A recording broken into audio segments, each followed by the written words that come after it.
আসসালামু আলাইকুম রহমতুল্লাহি ওয়া বারাকাতু। ফজরের পরে যেই সময়টা আল্লাহ সুবহানাহু ওয়া তাআলা দিয়েছে, এই সময়টার মধ্যে ঘুরলেও অনেক ভালো লাগে। আর ফজরের পরে নামাজ পড়ে ঘোরার মধ্যে অনেক শান্তি আছে। এই শান্তি তো একমাত্র যারা নাকি আল্লাহওয়ালা আর ফজরের সময় নামাজ পড়ে তারাই বুঝে যে কত শান্তি। ফজরের পরে তো এরকম মানুষ, দুনিয়ার মধ্যে অনেক মানুষ আছে এরকম সারা রাত্র ভরা এরকম মোবাইল দেখে সারা রাত্র ভরে গুনার মধ্যে কাটা হেরে তারা ফজরের সময় যা ঘুমানির জন্য। কিন্তু না, যারা মুমিন তারা তো এরকমভাবে ফজরের সময় উঠবে, উঠতে হেরে এরকম নামাজ পড়ার জন্য তৈরি হবে। তারপরে ফজরের পরে এরকম অল্প সময় যারা মুমিন তারা এরকম আঁটবে। কারণ ফজরের সময় যখন মানুষ হাঁটাচলা করবে তখন মনটা মানুষের ফ্রেশ হয়ে যায়, মনটা অনেক ভালো থাকে।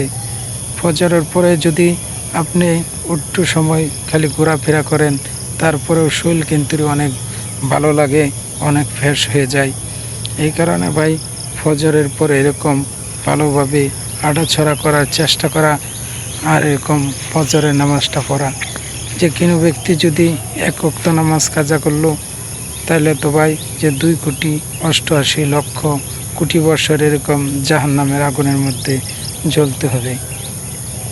তাহলে ভাই কাজা নামাজ পড়লে যদি এরকম শাস্তি হয়, আর যে আমি এরকমভাবে দিনের পরে দিন এরকম নামাজ পড়তাছি না, নামাজ ছেড়ে দিতেছি, তাহলে আমার কি শাস্তি হবে দেখেন।